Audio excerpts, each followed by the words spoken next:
Malasiki. Ang LGU at mamamayan magkaisa para sa kinabukasan.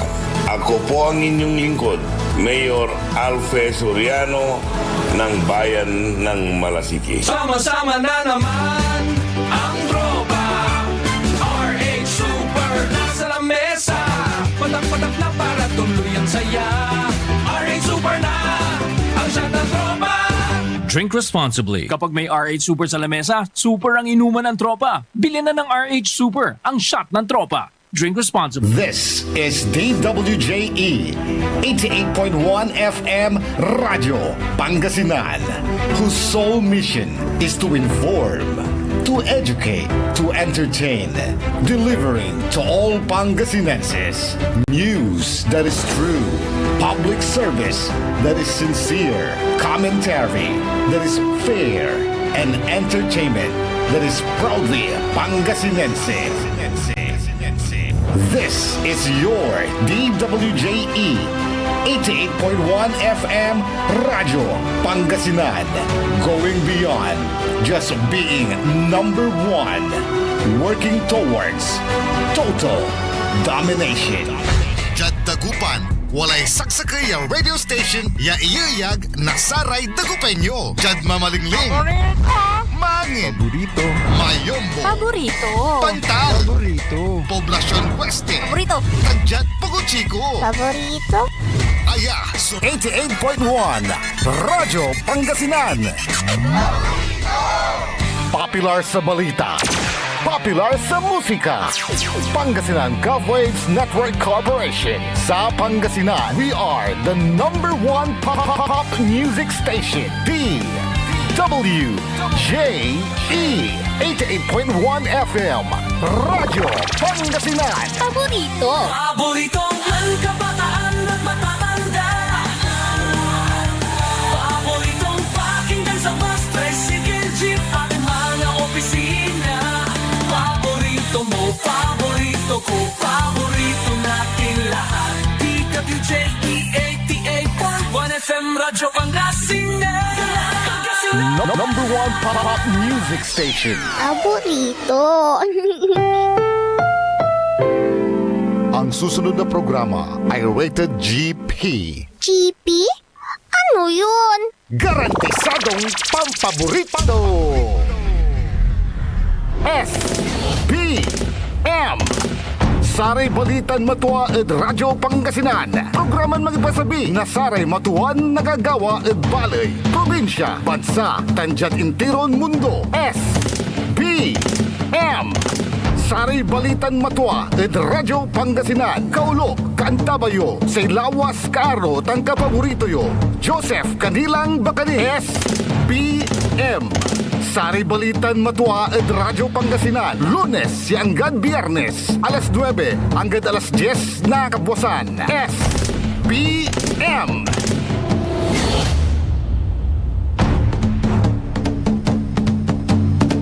Masigsiglat hiagaw na Martes Pangasinan Dagupan. Wadyalaso Saray Balitan Matua. SBM say kabusol na saray MBTF managbalitay tila tan fake news. SBM saray Balitan Matua. Di pasabi na say lawas yun kaaro say kapaborito yo JCB Joseph Kanilang Bakani. Sa technical side, kaantabay tayo si Mr. E&D, Engineer Nixon Dakal.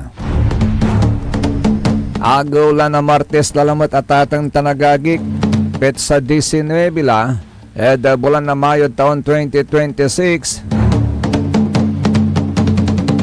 Ang putang ni panahon, masasalimot.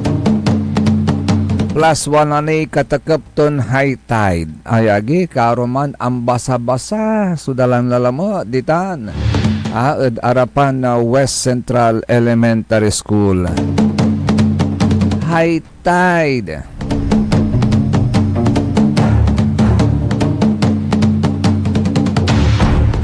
Ang gapo ni mamauran at satan. Panon tulak kasi, nunitan lalamot so ter na oran. wala ni kasi makabaliw. Si katuya lamay, si katulaya man so ibabagadata ng tanagagik, ang gapoy butawan, ang gapoy dalanan na danom. Pero magano JCB, nanla po ay danom sirinay, walay butaw, atan labat lang tiyatatang tanagagik, high tide. Ay again, sa Senado, non-convenla as an impeachment court with Vice President Sara Duterte standing trial before the highest political tribunal.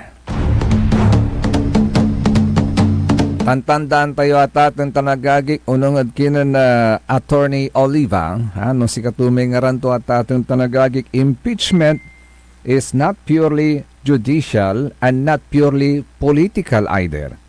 This is what constitutional scholars call a quasi-judicial and quasi-political proceeding. Yasay gabay ton ibagata na tatang tanagagik, at atatang tanagagik. Politics may initiate it, lapud politika, nayarin unga putay impeachment, but the law must sustain it. The law must sustain it. Conviction requires the concurrence of 2/3 of all the members of the Senate. Yasay kwanto ataten tanagagik, in simple terms, no 2/3 24, 2/3 of 24 is 16. 16 votes are needed to convict, but 15 but not 15 or even a simple majority. Natantapen na talusantinin maong no panuntutan. So procedure yagawon da ditan at satay impeachment proceedings. Nya, denggalan tayo. So paliwawa ng Attorney Oliva ni Paakar at saya. I-play natin. The Senate now convenes as an impeachment court with Vice President Sara Duterte standing trial before the highest political tribunal sa Pilipinas. Pero ato ning klaruhon, impeachment is not purely judicial. Dili pud ni purely political. This is what constitutional scholars call a quasi-judicial and quasi-political proceeding, meaning politics may initiate it, but law must sustain it. Under Article 11 of the 1987 Constitution, conviction requires the concurrence of 2/3 of all the members of the Senate. In simple terms, 16 votes are needed to convict. 15, not a simple majority, but 16. And here is where numbers become constitutional weapons. Kay any senator who abstains or absent during the final voting mathematically favors the acquittal of Vice President Sara Duterte. Ano? Because the Constitution does not require 2/3 of those present. It requires 2/3 of all the members of the Senate. Maunang every empty seat carries constitutional consequences. Karon na formally convened na ang Senate as an impeachment court, the defense can no longer survive inaagi sa press releases, interviews, o political narratives alone. The defense must now participate. The defense must present evidence. The defense must debunk the accusations raised by the House of Representatives acting as prosecutors. And what are these accusations? The articles of impeachment against Vice President Sara Duterte allegedly involve betrayal of public trust, culpable violation of the Constitution, graft and corruption, misuse and questionable disbursement of confidential and intelligence funds, alleged abuse of authority, and accusations tied to threats and statements supposedly unbecoming of a high constitutional official. These are serious allegations. But allegations, no matter how sensational, are never or equivalent to guilt. Because despite the political atmosphere surrounding impeachment, due process still governs the proceedings. And history teaches us to be careful. Daghan na sigurong nakalimot nga during the impeachment trial of former Chief Justice Renato Corona, daghan kaayong allegations nga gipangbato against him. But as the proceedings unfolded, many accusations struggled under evidentiary scrutiny.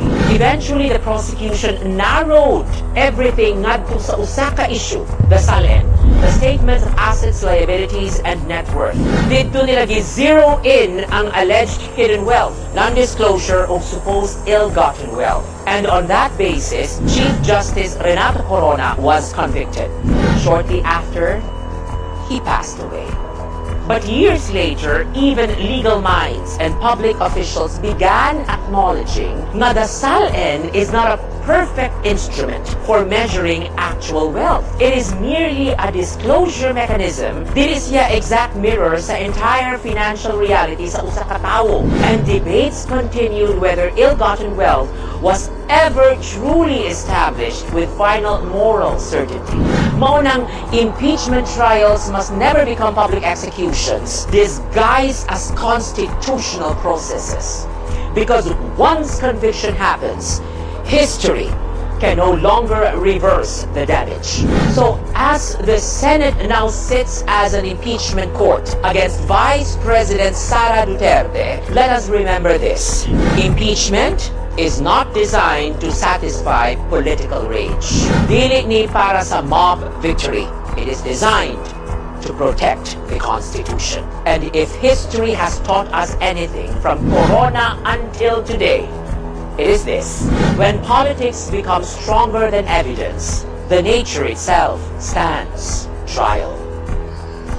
Another day. Another legal. Si Katutan, sa paliwawa to na Atty. Oliva at ating tanagagik. Kayari na satan so impan-convene na Senado as an impeachment court sa ilalo anditan yung sublay may issuance of a writ of summons directing Vice President Sara Duterte yung mangi-file na sa may ubat to answer within 10 calendar days from receipt and to appear before the court as required during the proceedings. Anto rin nagawad sa rin manuntumbok natan. Tumbukan na sa Senado at satan so impeachment proceedings. Uno na, filing of the answer. Sa Vice President natan through her legal team will formally respond at sa may articles of impeachment and raise her defense, denials, and possible constitutional objections. Mikadwa, no na-file tayo answer, naiddan natin na pankanaw-nawa mo sa House Prosecution Panel, man-reply. The House prosecutors may file a reply addressing the defenses raised in the answer of the defendant. Mikatlo, ungga pula ditan so sa may pre-trial proceedings siya tatawagan. The impeachment court may conduct preliminary conferences to identify admitted facts, simplify issues, mark evidence, and determine witnesses. After that, formal trial proper na. The House prosecution presents evidence first.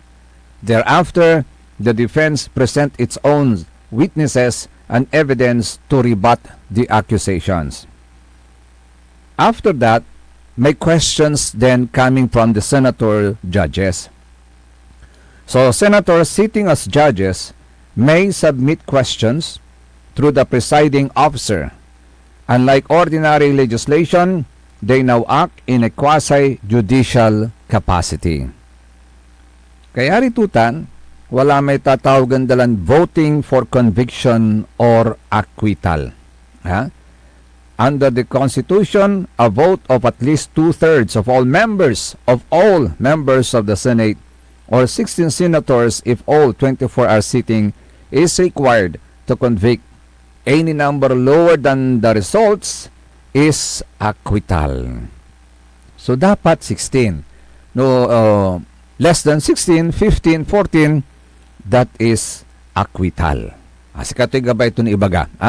So, possible penalty. If convicted, possible ba? Possible ba?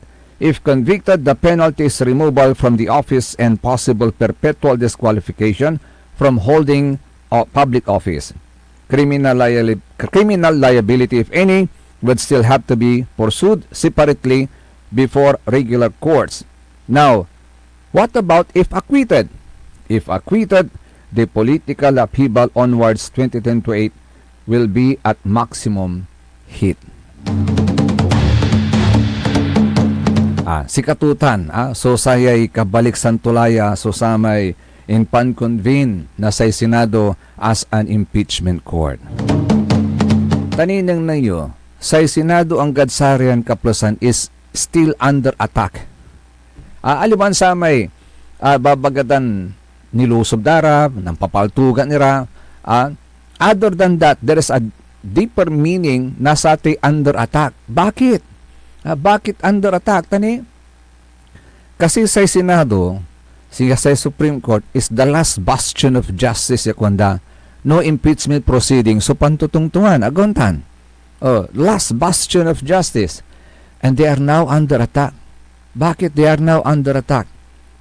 Nambabangil, nandurmaso, sari totoo na samay, mangiiter na samay, kanunutan da, liknaan da atatong tanagagi.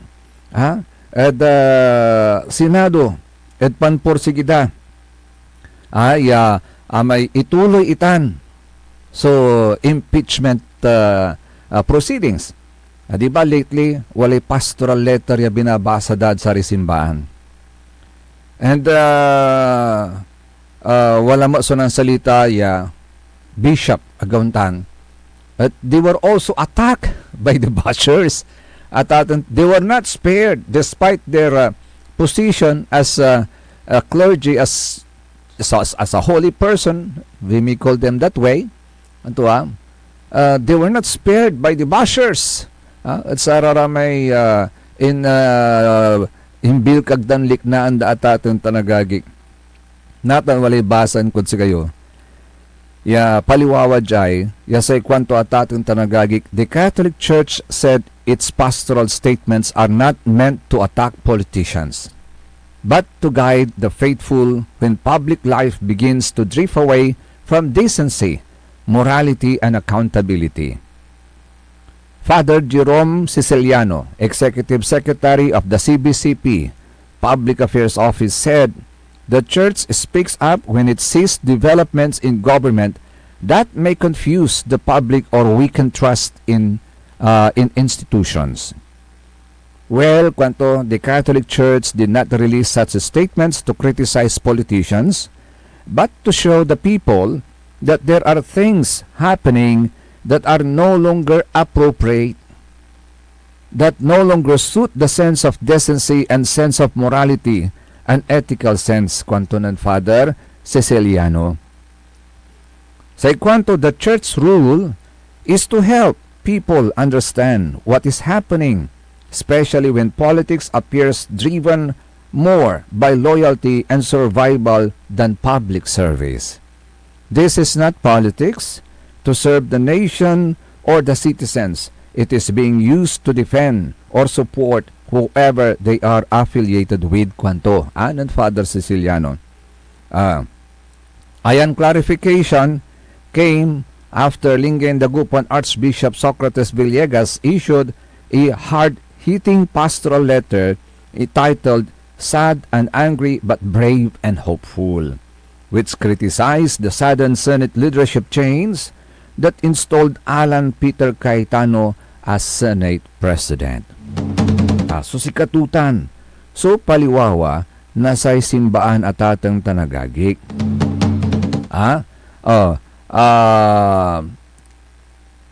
This is not meant to attack politicians, but to guide the faithful when public life begins to drift away from decency, morality, and accountability. Now in fairness sa tatang tanagagi, wala mo't iman so samay sa kaya citizen of this country ang ibas ngaw mo't naliknaan to. at saya so tasay feeling to akin at singa akasento so focus na saray totoo against the Dutertes. Against the Dutertes at ating tanagagi.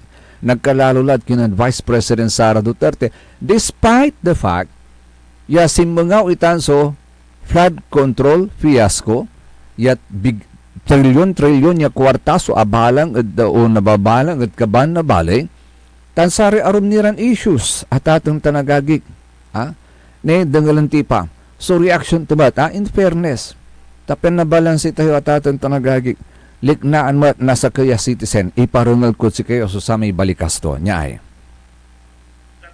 talagang kinokall niya yung atensyon ng pamahalaan na imbestigahan din sana yung mga issues nga ng flood control projects. At maganda po yun po bang pagpupunan ninyo ngayon ay totoong pagmamalasakit o talagang gusto niyo lang mapatalsik si VP Sara Duterte? Mga kababayan, tayo po ay natutuwa sa pinapakitang malasakit ng ating mga kaobispuhan ng CBCP, lalong-lalo na sa usapin ngayon na kung saan ay inumpisahan na nga ng Senado ang pagiging impeachment court nila ngayong araw lang na ito. Kahapon, o kung hindi ako nagkakamali, noong isang araw, ay nagpalabas nga ng statement ang CBCP at maging yung ibang mga kaobispuan at mga kaparian na talagang pinupush nila na umpisahan na yung impeachment para daw magkaalaman doon sa kung ano talaga ang totoo dito sa ibinibintang nila kay VP Sara Duterte na corruption issues. Ang pinagtataka ko lang, mga kababayan, bakit po kapag si Marcos ang pinag-uusapan, kagaya na lamang nung kanyang pagiging alleged, pagiging addict sa cocaine, ay hindi po sila nagsasalita? Bakit po nung namatay yung may-ari ng mall doon sa Los Angeles kasama ang First Lady, ay tahimik din po sila? Bakit po yung kasagsagan ng issue ng 18 Marines doon sa mali-maletang dinideliver nila sa bahay ni Zaldico, ni Martin Romualdez at nitong si Bongbong Marcos na may laman di umanong bilyon-bilyong pera? Aba, wala po tayong narinig sa mga kaobispuhang ito. Bakit po yung issue ng pagdadivert ng mga pondo mula sa PhilHealth, pagdadivert ng mga pondo mula sa insurance, ay wala po tayong naririnig sa kanila? Nasaan po ba talaga kayo? At tinatanong natin, yun po bang pagpupunan ninyo ngayon ay totoong pagmamalasakit o talagang gusto niyo lang mapatalsik si VP Sara Duterte? Kasi alam niyo po, kung totoong pagmamalasakit yan, abay sa lahat ng issue dapat nandiyan kayo, nagsasalita kayo, dumedepensa kayo para sa taong bayan. Totoo man o hindi. Kasi kung hindi pa naman natin napapatunayan, abay dapat nagsalita kayo at sa ni ba natatong talaga ka walay simingit laba ads. So, may punto naman siya. May punto naman siya. Now, gaya ng sabi natin, the Senate is still under attack. Ating kanyo, ni walay babaganan bilhika, ya singa pasakbay to, ya say kwanto atatong tanagagig, abangan, isa-isa nang lalabas ang warrant at kakasuhan ang 13 miyembro ng majority block sa Senado. Warrant mula sa ICC at mula sa mga kaso na isasampa ng DOJ. Parte ng pananakot nila sa mga senador. Kwanto? Singanatan, babagada paano onarap si Senador Jingo Estrada sa may kaso to. Pero antayo, matibay. Matibay ay 13 yan numero at Senado. Sa kwanto na Senador Camille Villar. Okay. Sa kwanto nagbabala umano si Senador Camille Villar laban sa sino mang tatalikod sa hanay ng 13 miyembro ng Senate Majority matapos ang naging sakripisyo ng isa sa kanilang kasamahan. Ito ang binahagi ni Senador Rodante Marcoleta kaugnay naging usapan sa kanilang grupo, kung saan sinabi umanong ni Villar na ang sino mang kakalas sa kanilang hanay ay maituturing pang mas masahol pa kay Judas. Actually, di ba, nabalita rin na parang magkaroon ng another election ng Senate President, pero hindi naman po nangyari. Ngayon, narito po ang patutsada. ni Senador Alan Peter Cayetano. Ang message ko sa NBI, hindi nyo natibag ang Senado. Under Alan Cayetano, hindi nyo natibag ang Senado. So kung sino man, if I continue or may papalit sa akin, okay, ulitin ko ha, during my watch, hindi nyo natibag ang Senado. Now, kung if I remain or kung papalitan ako, sana hindi matibag ang Senado. The Senate is a target, di ba? Because we are the last line of defense sa pagdating ng hindi impartial na impeachment. We're the last line of defense sa budget. We're the last line of defense sa charter change. We're the last line of defense sa kung merong gustong yumurak o sumira sa ating democracy. I'm not saying we, the Senate. But leadership matters. Di ba? So, dun sa nagsasabing take responsibility, kayo pumasok dito, kayo na maril tapos kami pagre-resign ninyo. Dapat kayo mag-resign. Di ba? Pati yung mga ibang nagsasabing take responsibility for the shooting. I take responsibility for my reaction. Di ba? So, kung mamato ako dito, batuhin nyo ako pabalik, kayo magre-resign. Ako na mato the one who takes, you take responsibility for your action. So I will take responsibility for my reaction, how I handle everything. But I cannot take responsibility for them shooting at us. Confirmed na, may gunpowder yung hinuli. Sa loob ng Senado hinuli yun, ha? Until this time, may nagsasabi sa Pangulo na ang NBI daw na sa GSIS wala daw dito sa loob at hindi daw nagpaputok. So makikita mo there's a lying all over going around. If they can lie with that simple thing, di ba? So sabi ko nga sa grupo namin, guys, hindi pwedeng maging general rule yung ginawa ng NBI. Tinetesting nila yung Senado. Unfortunately, dati maraming nag-invoke dun sa spirit ni Salonga, Recto, Tanyada, yung Osmeña, Rojas, yung ating mga greats, di ba? In the past, pagka inatak ang Senate, nagka-come together lahat ng senador. Ngayon, algorithm at political bias na. That's what's sad about it. No? All the evidence is there. Si Katutan, So palapag tumat it's ng beyond Senador Senate President Alan Peter Cayetano. Pero so talaran na nyo atatong talagagig because Jad Korte Suprema at dudungulan dalaman so samay aramay insubmit iran budget. Di ba wala ramay reklamon question ng datan so budget na sama impasa tadiman nanlapod saman budget so sara may flood control fiasco. Sansansaki tulan kukutuan ng Senior Associate Justice Marivic Leonen, especially may special allotment release order. Mukhang maraming iiyak. SBM, saray balitan matwa. Kabusol na saray MBTF managbalitay tila tan fake news. Suntuloy kaya rin nasaray pakabatan paimano malalapunid saray manangantabay. Ang puta-putang irang balita. Huwag niyo kong subukan. I am sorry. Kung walang kurap, walang mahirap. My God, I hate drugs. Mahiya naman kayo sa inyong kapwa Pilipino. Ang puta-putang irang sunata. Dami yung Son ang puta-putang irang impormasyon. Aya sa #1 pop music station. DWJE 88.1 FM. Radyo Pangasinan. paborito. Want to escape the hustle and bustle of city life? Look no further than the River Palm Hotel and Resort, your premier destination for affordable luxury in Pangasinan. Nestled in the heart of Barangay Banyaga, Bugalyon, our hotel is surrounded by the breathtaking beauty of the Agno River. Our haven for comfort embodies the essence of Southeast Asian hospitality. Whether you're seeking a romantic getaway, a family vacation, or just a peaceful retreat, the River Palm Hotel and Resort is the perfect choice. So what are you waiting for? Book a tranquil experience where unforgettable memories are waiting to be made. For reservations and more information, visit our Facebook page, River Palm Hotel and Resort. Your home by the river awaits you. Ngayong 2025 ay ang ika-100 taon ng pagbibigay serbisyong pangkalusugan ng Region 1 Medical Center bilang isa ng 1,500 bed capacity na ospital.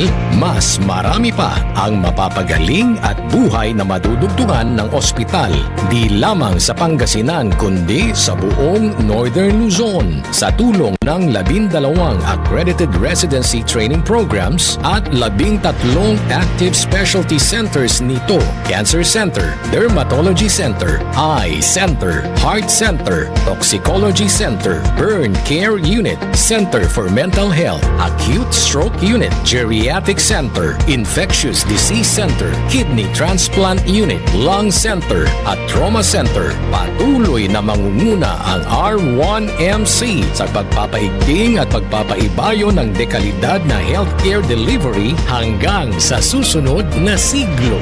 100 years of healing, compassion, and service. Region 1 Medical Center, ang inyong partner sa kalusugan. Region 1, number 1. Asahan po ninyo ang dekalidad na serbisyo sa Region 1 Medical Center at ng Department of Health. Ito po ang inyong lingkod, Dr. Joseph Roland O. Mejia, ang inyong Centennial Medical Center Chief ng R1MC. Sa bagong Pilipinas, bawat buhay mahalaga.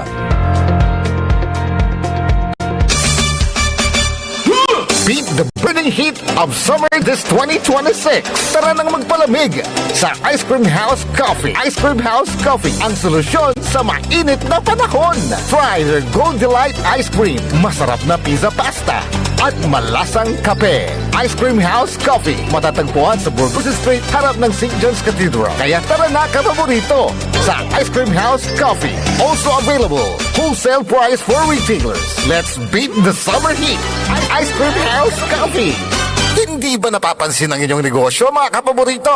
Abay, magpa-advertise ka na dito sa DWJE 88.1 FM Radyo Pangasinan. We are located at the 3rd floor of Jumel Building, A.B. Fernandez East, Dagupan City. Or you may contact us at 0968-444-4290 or 0956-168-4908. O bueno, mga kapaborito, magpa-advertise na!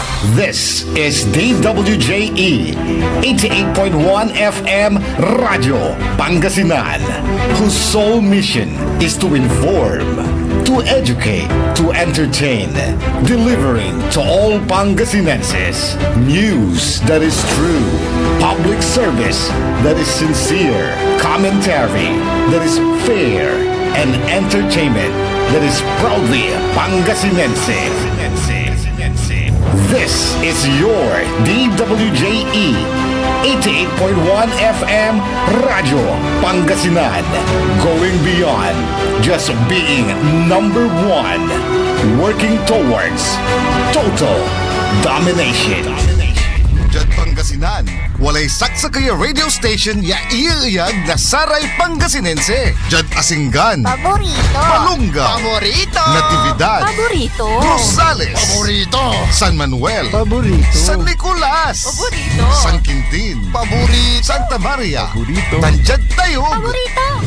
Aya, 88.1 Radyo Pangasinan.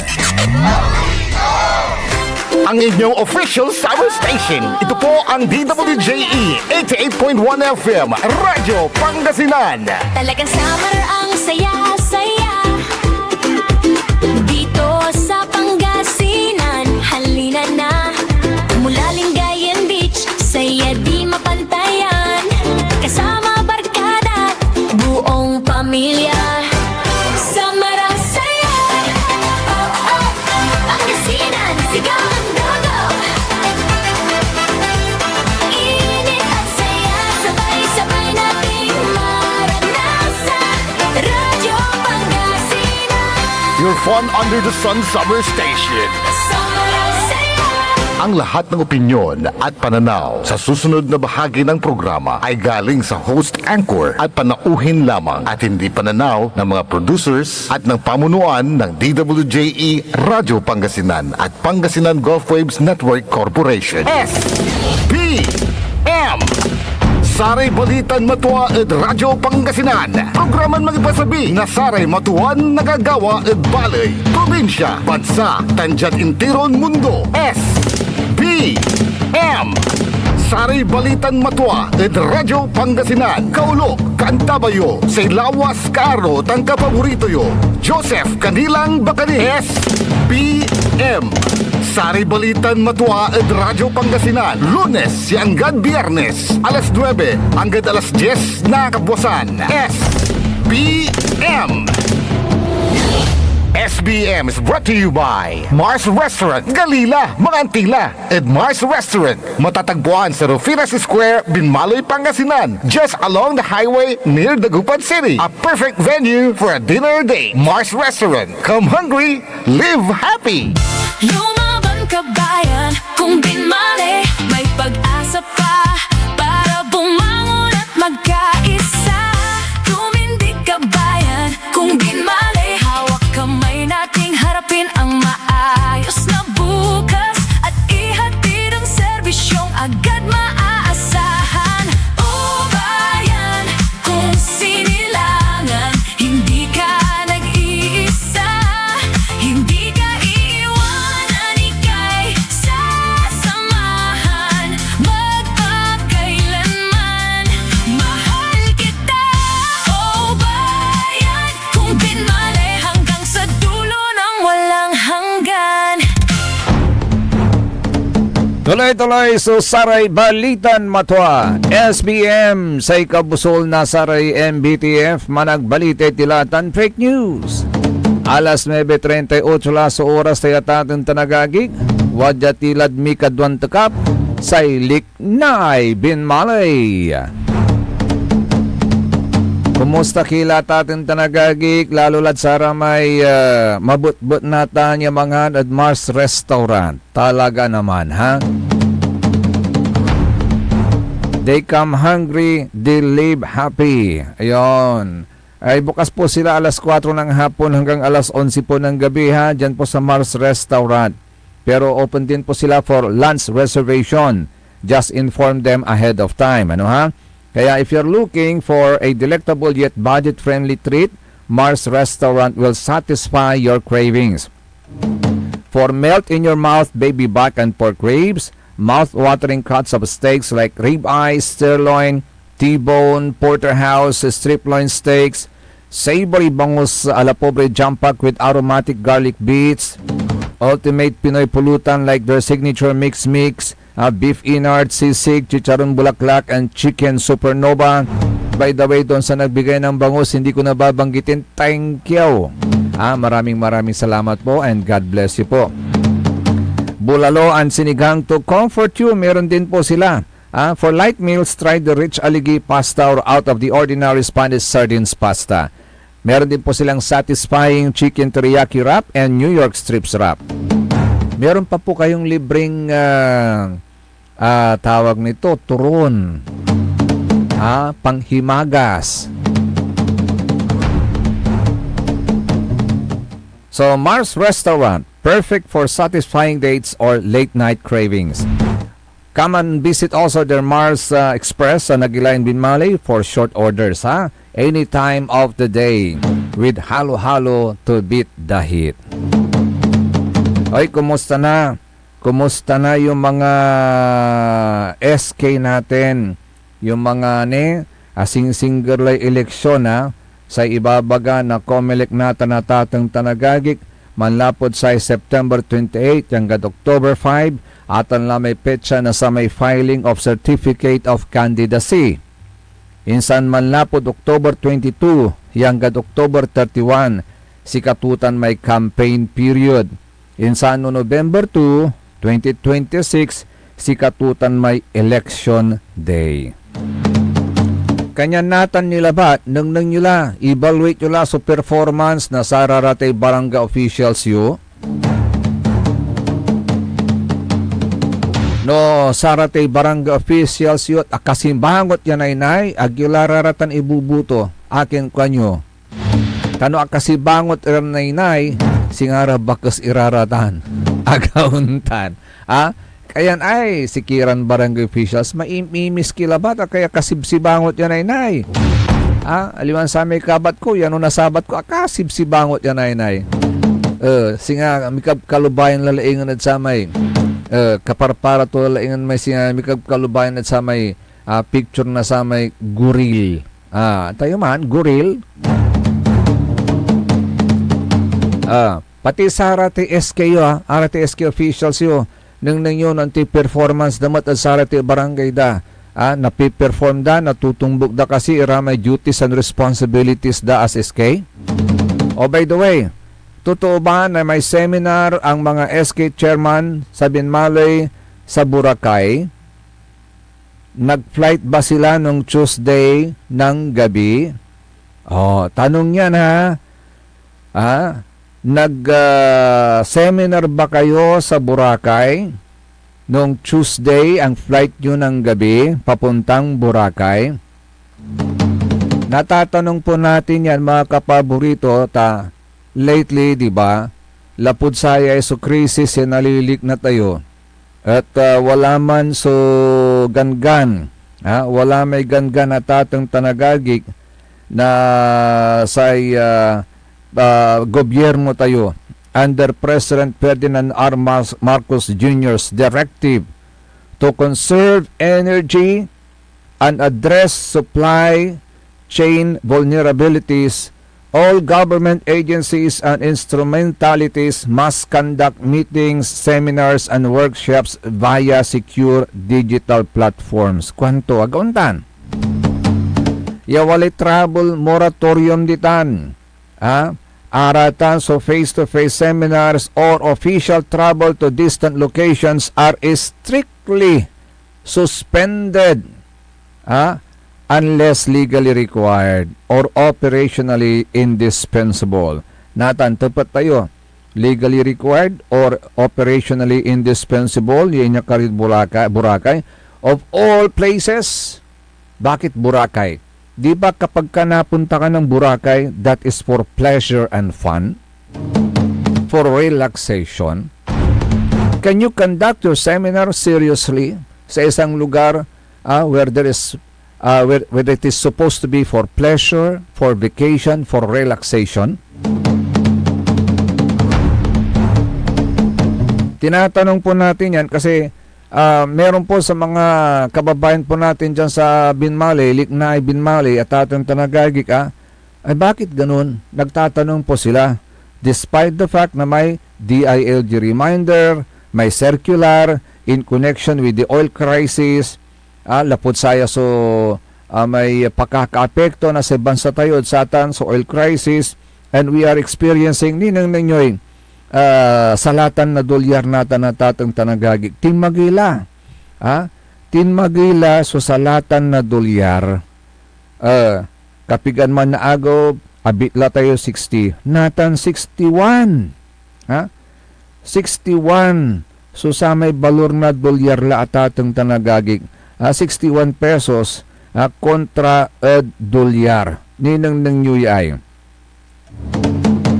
So balita, halaga ng piso kontra dolyar sumadsad sa 61 pesos and 75 centavos.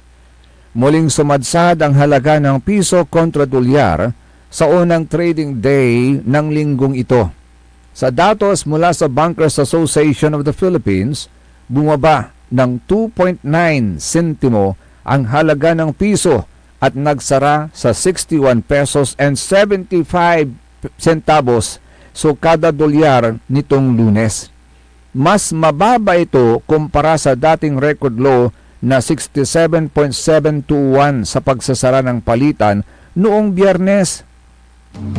Nagbukas ito sa 61.69 at panandaliang tumaas sa 61.64. Ngunit malaunan ay bumagsak sa record intraday low na 61.75. So ang trading volume naman ay bumagsak ng 16.4% sa $1 billion mula sa dating $1.2 billion. So ang pagsagsad ng presyo ng piso ay kasunod ng pananatiling matatag ng dolyar at mas mataas na presyo ng langis na patuloy na nakakaapekto sa mga gastos sa pag-angkat at demand sa dayuhang palitan. Sikatutan. Sikatuya tatong tanagagik so balita. Kanyan natan, while we are nagtitipid sa mga gastusin po natin, lapod saya so katagay na presyo na krudo, ya pati sari sa saliwan ti matagi matla, karuman, 5 tayod grocery, agi ti magay, matlaray presyo na sari sa saliwan. Wala rin ti matagi at atong tanagagik so presyo da. So, while everybody is being thrifty, tapos mababalitaan ng mga taga-Binmali na magkakaroon sila ng seminar, itong mga SK chairs natin, dyan pa sa Boracay, talaga, of all places, hindi ba pwedeng dito na lang sa lalawigan ng Pangasinan? Marami naman tayo dito mga resort kung sakali. You prefer to conduct your seminar in a resort? Kasi kapag pupunta ka ng Boracay, anong sasakyan mo dyan? Aeroplano, airplane, social. Agontan, pigari fare na aeroplano natin. Akwanta no 2.5 o 3.5? Pika. Plus, may accommodation ni Dimad Boracay. Siyempre, destinasyon na sa Kinitan, turista. Sa cost of living ditan, dumamat. Dumamat, siyempre, at ating tanagagig, dadayo na sa turista. So, ibagay na natin sa presyo at sa turista, gantan. Pigaray bayarad ken, living quarters dahi. Pigaray ginastos yun amin-amin. So, these are the questions now being raised. At saya sulik na Binmali at ating tanagagig nasari totoo. Mangigimper, mantitipid kalamor, iray arom, pero pabura-burakay lang sila. Kwanda, lalaingan, sana all. Aliwan masaol. Tani sikat may direktiba na sa DILG na si gobyerno tayo, DILG restricts seminar outside jurisdiction as well as travels. And wala ni may encouragement sa mga SK po natin to check on their budgets that they will add projects that can alleviate or help the people in addressing the crisis. Agontan, manunot kayo na sa may programa. Makatulong at saray kaparayuran ng miyembro na Sangguniang Kabataan, siya samay sa kaya barangay si anunutan itong proyekto mangitan na educational assistance. So instead of gastusin nyo tayo kwarta na SK, kaya paunlad Boracay, because that's your pundo, agontan, akin natin na inkanayo lahat sa tayo pangitar na scholarship program naman bilang pakatulong nyo sa arum niya, kalangguran niya kaparayo.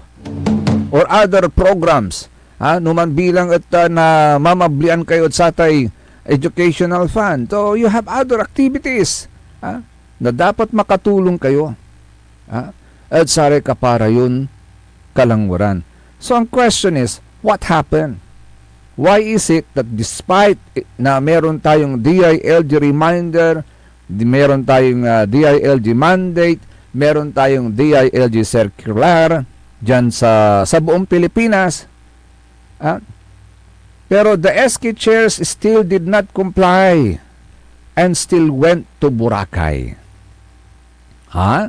Tanong yan nagpunta ba kayo talaga ng Boracay? Nag-flight daw kayo Tuesday ng gabi.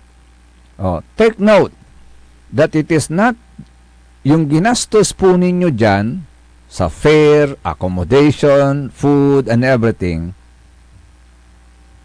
I believe, and every citizen of Binmali believe that that is not your money, but taxpayers' money. Di ba? Tanong nga nila, ang LGU Binmali has LYDO or yung tinatawag na Local Youth Development Officer, that his mandate is he should guide all the SK chairs and council. So, sa the LDY o LYDO approve of the trouble? Ang tanong nila ngayon. Yung local youth development officer, siya yung magbibigay ng guide sa mga SK chairs and council. So ang tanong nila ngayon, dyan sa pagpunta nila sa Boracay, may knowledge ba, may approval ba yung local youth development officer ng LGU Binmalay? Now, ito pang tanong po nila. More importantly, what about the SK Federation President? What did she do about this? Because the SK chair is under her watch. Since they went to Boracay, is it safe to assume that she approved it? Ito, tanong ng mga taga Binmalay. Lignay Binmalay. Ya ipapasabidad si katayo at atong tanagagig. So, despite the DILG's reminder, kwanturaya so, liknaan niya imbes nga da atong tanagagig. The LYDO, the local youth development officer, and the SK president did not do anything to advise the SK chairs. Don't they have the power? Pag mga ganyan, may trouble order na dumadaan kay mayor pa. Ito pa pala. May trouble order pa palang dumadaan sa office of the mayor. Kasi, the office of the mayor or the mayor has the power to not approve their trouble order since he is very strict in following DILG's orders. Agontan. Sabi nga nila by the book lagi. By the book lagi. Tayo may babagadan by the book, may mauno-unor. At sara tayo loy at atong tanagagig. So, at sa nagawa, inmunorta. So, LGU Binmalay at satan subabagan reminder na DILG. Kaya si katutay tupot danatan. Kapag ka may ganyan, may trouble order na dumadaan kay mayor. Kasi he has the power to not approve their trouble order since he's very strict in following DILG's orders. So, we can assume that the mayor approved of the said trip. Can we assume? Pwede ba nating sabihin ngayon na dahil natuloy yung kanilang trip, may approval ang mayor's office? So, that's the presumption. Kasi because of this, na bago ka pumunta sa ibang lugar, dapat meron kang travel order, approval coming from the office of the mayor, gauntan. So, no akakar iradi sirinditan at Boracay at atong tanagagig. Therefore, the presumption is, or the assumption is, inaprobahan. Inaprobahan ng office of the mayor yung kanilang travel order. Yung kanilang travel order. So, ganun na ba ang mga SK chairs, konturaya tupat daya? The youth leaders ng bayan at mga barangay ngayon at okay lang sa kanila ang hindi na sumunod sa mga ganito na gangan at atong tanagagik, nagkalalula na DILG? Because all LGUs are under the DILG, agauntan. Si katutan so, ikukulyaw danata na tatong tanagagik. So, ito, ang question talaga. Inaprubahan ba ng Office of the Mayor ang pagpunta ng mga SK chairs na ito sa Boracay? At bakit sa Boracay? Nasunod ba? O under the guidance ba ng DILG reminder, DILG mandate, DILG circular ang pagsasagawa ng seminar dyan sa Boracay?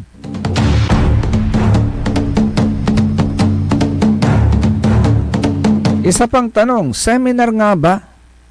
Seminar nga ba ang pinuntahan nyo dyan? Kasi kung maalala po ninyo, nung nanunutan nyo at atong tanagagik, lately labat, wala man maso simbangaw ya issue, nan wala ray nanggawa mo na seminar so liga ng barangay involving simply barangay officials, demanded Davao. You still remember that? Yawala ray kakapitan mapagarata nan pasumpatlara, pasumpatlara tatong tanagagik, walalarad airport, pinapawildanirad hotel kuno, Akin ta pinapawildara kunod hotel ta, agdani kuno abayaran. Ya enteramente, may bayad sa may hotel yan ang punduan da. Pero sa ibabagada, irare ka kapitan, akin ay, ta Oktubre ni last year at naawat mila, anan bayar ka mila kwanda. Akin balat at natin ang papaway, wali utang minikwan.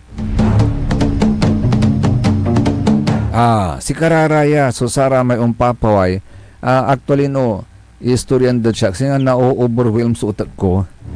Ganyan pala, kako. Ay, yagi. So, tanong ha, nagpunta ba kayo ng Boracay? Nagbiyahe kayo Tuesday night? Magkanong airfare nyo?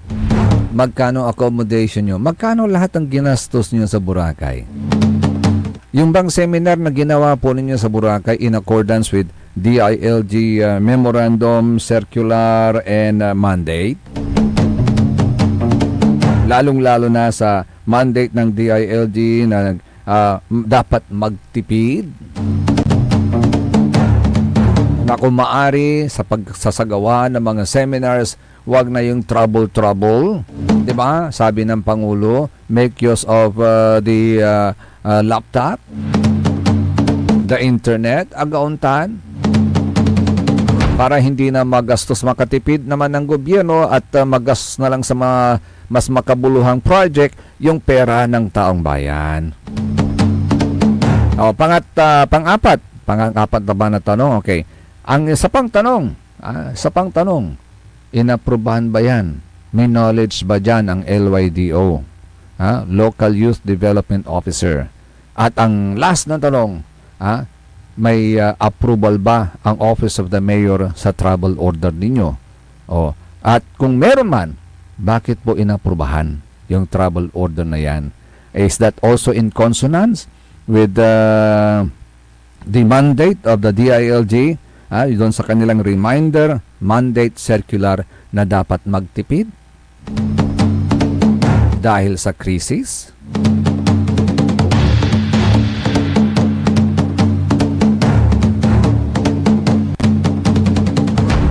SBM, Saray Balitan Matwa. It's another day. It's another SBM. Sa ikabusol na Saray MBTF, managbalitay tilatan fake news. Akaulo pa kantabay langula sa ilawas yun kapaborito, lawas yun kaaro JCB, Joseph Kanilang Bakani. Diyan technical side, kantabay tayo si Mr. END, Engineer Nixon Dakal. At tabi na susunod kagad ang number 1 kapaborito, Joy Baby, dito lamang sa, by the way abangan nyo may bago tayong makakasama dito, sa Radyo Pangasinan. Babalik po siya sa ere. Basta dito lamang sa number 1 pop music station ng lalawigan ng Pangasinan, DWJE 88.1 FM Radyo Pangasinan, paborito. Lumaban ka bayan, kung binmali, may pag-asa pa para bumangon at magkaisa. Tumindig ka bayan, kung binmali, hawak kamay nating harapin ang maayos na bukas at ihatid ang serbisyong agad maaasahan. O bayan, kung sinilangan, hindi ka nag-iisa, hindi ka iiwanan, ika'y sasamahan magpakailanman.